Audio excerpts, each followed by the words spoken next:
Hello, welcome to another episode of Fill the Screams podcast. Today we'll be talking about Halloween H20. After Halloween 6, the franchise was in a pretty bad place. There was rumors that the next Halloween movie is going to be straight to video. There's different ideas floating around. One of the ideas was that there was going to be another killer that kind of helped out Michael Myers. Does that sound familiar? Halloween Ends, anyone? But they ended up talking to Jamie Lee Curtis, and they talked her into coming back. And she's like, well, if I'm coming back, I want the crew from the first couple movies to come back also. So John Carpenter said he would come back and help out with this film. John Carpenter talked to the label, and he said, well, if I do this, I didn't get paid that much for the first couple Halloweens. I want a $10 million fee, and I want a 3-picture deal. The Weinsteins, being cheap as they are, told him to go take a hike, and that's exactly what John Carpenter did. John Carpenter took his ball, and he went home. So John Carpenter's out. So instead they bring on Stephen Miner, who worked on Friday the 13th Part 2, and then they also got the guy who kind of helped write Scream. And I mean, when Scream came out, like, it changed horror in general. So I mean, if you go from the Thorn series to this movie, there is a big difference in like the way it's shot. This film is very clean, and there's even some meta jokes. I mean, there's a part to where the girl from the movie Psycho who gets killed in the shower, she plays a character and she talks to Laurie, and she goes to get in her car, and that car is the same exact car from the movie Psycho. There's just like little winks and nods. You know, they say the line that everyone deserves a good scare on Halloween. And I mean, like, the franchise, I mean, by the time we get to the David Gordon Green trilogy, you know, like, the franchise likes to use that line a lot. But I mean, especially this movie, it kind of delves into a little meta territory. So looking at this movie as a whole, I think one thing they get down really good, and that they really needed after Halloween Part 6, is they made this story incredibly simple. And after Halloween 6, simple is good. The less plot lines, the better. You know, get these characters together, get Jamie Lee Curtis back, and let's just have a Halloween movie. That's all we need. This movie isn't that long, and there's not that many kills in it, but I mean, there's good moments of atmosphere, there's good chase scenes, and by golly, the ending is great. Now, going to the beginning, we have Mary Chambers, you know, at her house. Her house has been broken into. She gets scared, she goes to her neighbor's house, and her neighbor is, of course, very young Jason Gordon-Levitt.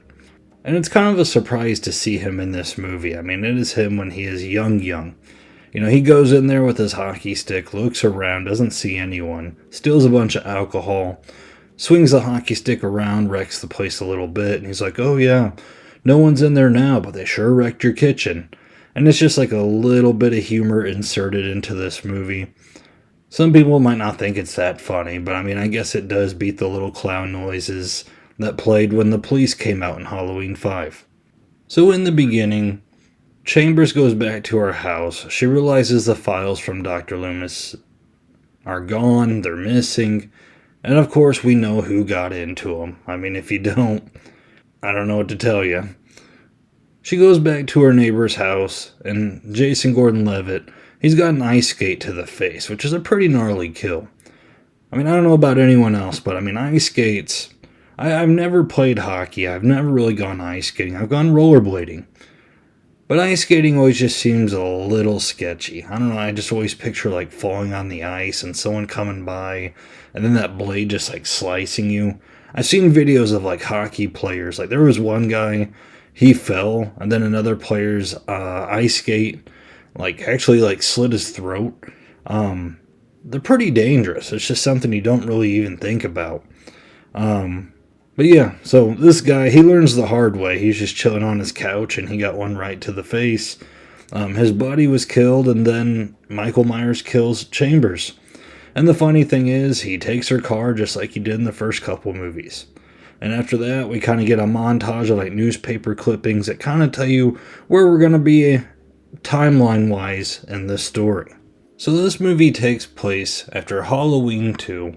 It retcons Halloween 3, 4, 5, and 6.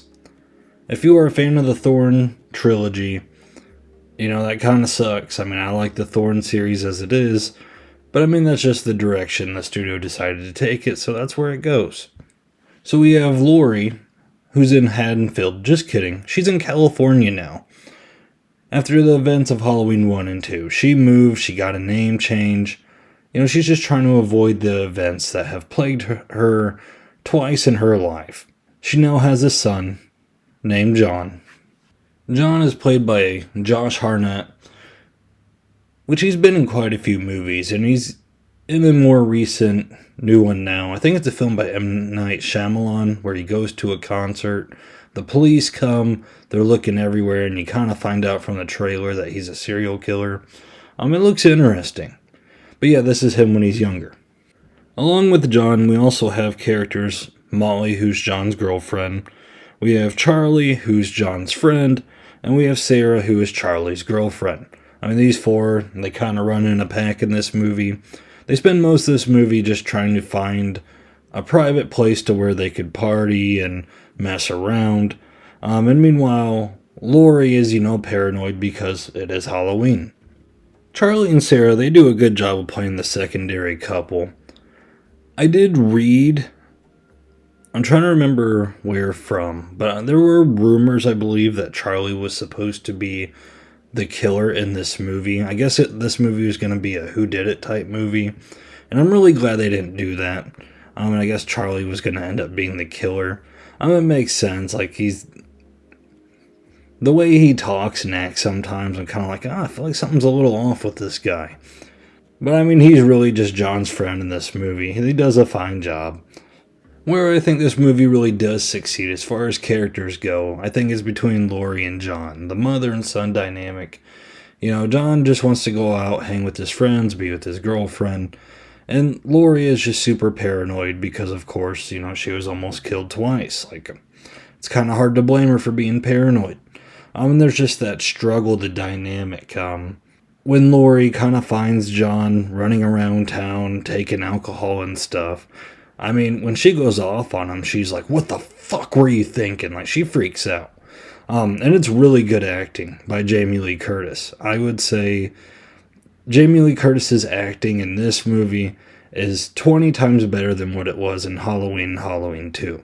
You can see her really grow as an actress when you get to this movie. Another character that I'd like to give a shout out, since I am talking about characters right now, is Ronnie, played by LL Cool J, who is the bumbling security guard, who of course is the reason that Michael Myers is able to get into campus so easily. But the one thing that always just kind of cracks me up is Ronnie, he's always on the phone with his wife, and he's practicing this poetry or story that is just erotic, and he's just reading it off, and he's like, oh yes, and then she walked with her gigantic, round, melon-like breast, and then you hear on the phone his wife going, melon-like breast, his wife does not get what he's trying to do, and he's like, honey, please, this is literature here, you gotta understand what I'm trying to do, and of course she doesn't, and it just makes a little funny moment in the film. One spot I would say where this movie does kind of struggle, the mask, and I say mask as in plural.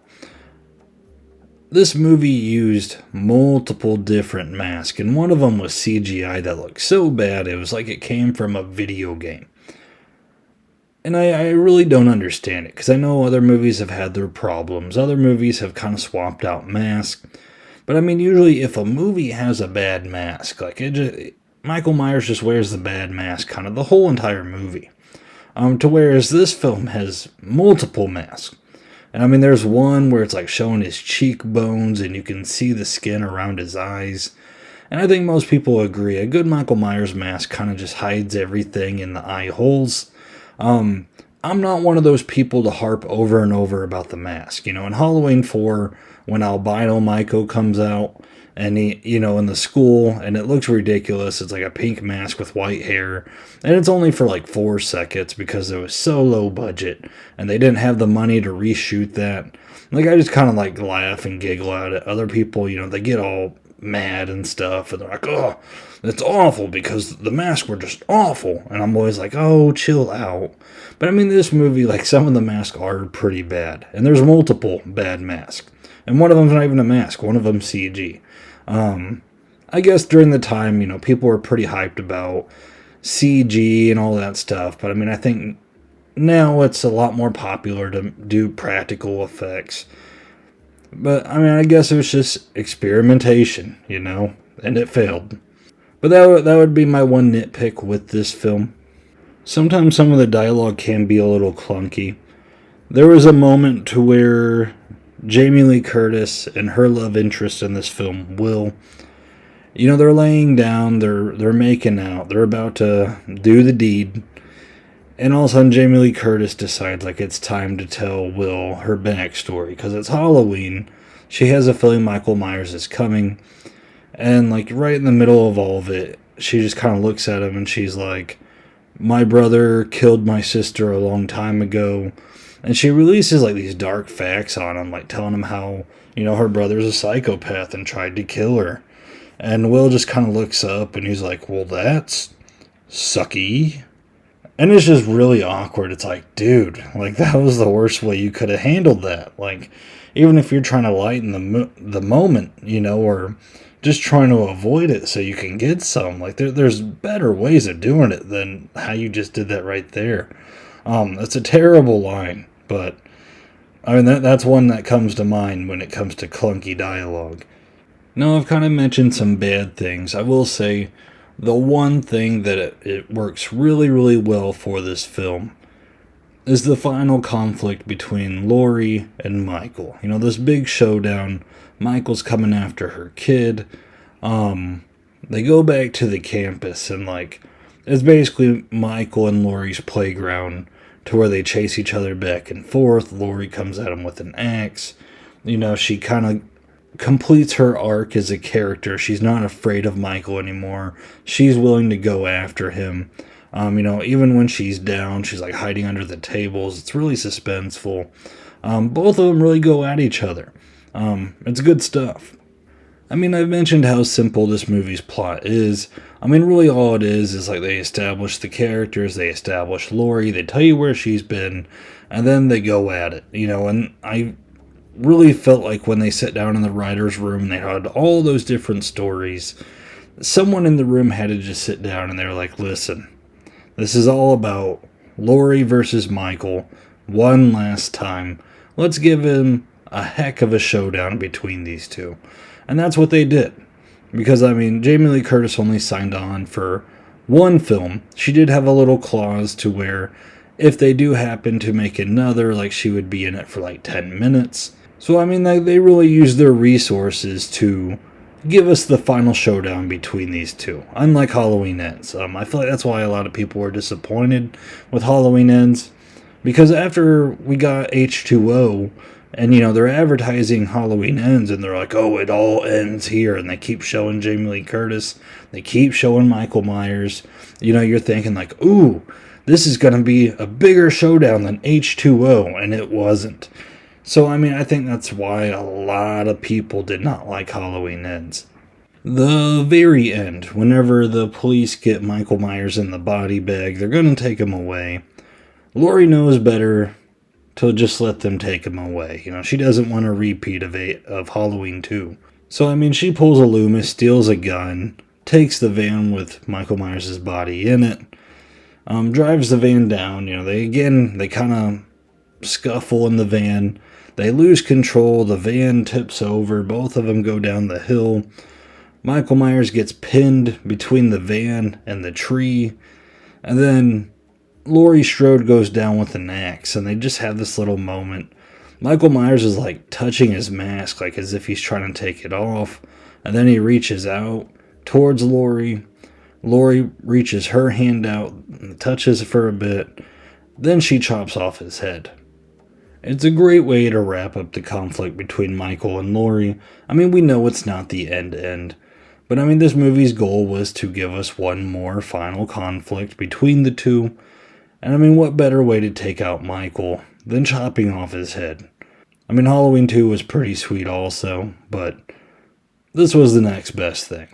Of course, we got the little thing with Halloween Resurrection, when technically it wasn't really Michael Myers. We'll talk about that next episode.